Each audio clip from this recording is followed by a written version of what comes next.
Okay, picture this. A cyber attack that moves so fast it hits tens of thousands of servers before most people have even had their morning coffee. That's exactly what we're breaking down today. We're dissecting Operation PCPcat, a huge automated campaign that just ripped through the web. So let's dive in and see how they pulled this off. Just look at that number. 59,128. That's how many servers running the super popular Next.js framework got completely breached. This wasn't some slow creeping attack. This was an absolute wildfire. And here's the part that's truly terrifying. They hit that unbelievable number in less than 48 hours. The sheer speed of it tells you this was a highly aggressive, fully automated campaign. So the big question is, how on earth did they do it so fast? All right, let's get into the weeds. We're going to walk through the anatomy of this thing, step by step, to really understand the exact playbook these hackers used to breach the gates. The entire attack really boils down to this simple but devastating four-step chain. First, they scanned the web for anyone who was vulnerable. Second, they used a really clever exploit to get their foot in the door. Third, once they were in, they could run their own code. And finally, the whole point of the operation, they vacuumed up every single credential they could find. So what in the world is prototype pollution? Well, to put it simply, think of a prototype in JavaScript as a master blueprint that different parts of an application share. The attackers found a way to poison that central blueprint, and once that blueprint was tainted, any part of the app that used it also became infected, which is how they were able to inject their own commands and take total control. Now, for all of you on the more technical side, these are the specific vulnerabilities, the CVEs that they were targeting. Think of these as public ID numbers for known security bugs. The attackers were basically just going door to door, checking for systems that hadn't been patched for these two flaws. And that's the crucial part. This was totally preventable. And this slide right here shows you exactly what they were after. This wasn't just about messing with websites. This was about stealing the absolute keys to the kingdom. They were grabbing environment files with plain text passwords, SSH keys that let them waltz right into servers, and even cloud configuration files, giving them direct access to a company's entire cloud infrastructure. So, who was actually behind this, and what kind of tools did they use?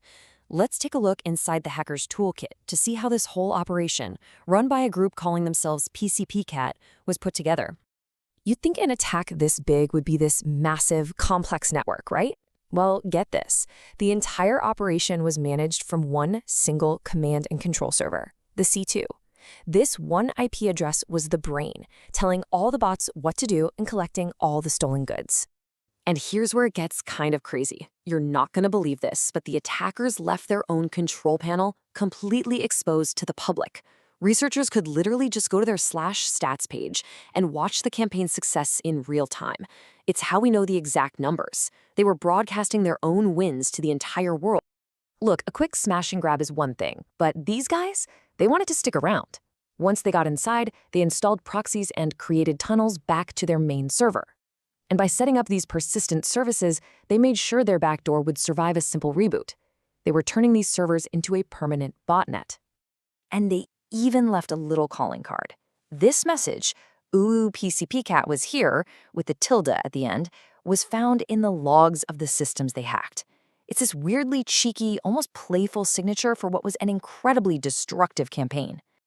Okay, so we've seen how they did it. Now let's talk about the damage. The sheer speed and success of this thing created a massive cascade of consequences for thousands of businesses out there.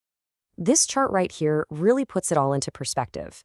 They scanned just over 91,000 servers, and out of those, they successfully broke into more than 59,000. That success rate is just unbelievably high. Yeah, let's put a fine point on it, 64.6%. Nearly 2/3 of the vulnerable servers they found, they owned. It's a really stark reminder of just how critical it is to patch your systems as soon as a fix is available. And the fallout here really comes in two waves. The immediate short-term risk was the theft of over 300,000 sets of credentials. But the long-term threat? That's way worse. With those keys, attackers can take over entire cloud environments, steal mountains of sensitive data, and sell that access to the highest bidder on the dark web. So that's the scary part. Now for the most important part of this whole explainer. What can you actually do about it? Let's go over the immediate steps you need to take to build your defense plan. Here's your 4-step emergency plan. Things you need to do, like right now. Number 1, and this is the big one, patch your Next.js instances immediately. 2, block the malicious IP addresses from the campaign. 3, you have to assume you've been breached and rotate all of your credentials. And 4, you need to actively hunt for any signs that they got in. And to help you with that hunt, you need to know what you're looking for. These are the indicators of compromise, or IOCs, basically the digital fingerprints that PCPcat left behind. You'll want to scan for traffic going to their C2 server, search for these specific malicious files and processes, and look for that rogue service they installed. These clues are your smoking gun. And all of this really just brings us to one final crucial question. This whole campaign proves that when there's a vulnerability in a popular framework, it will be exploited, and it will happen fast. So the only question that really matters right now is, are your servers secure?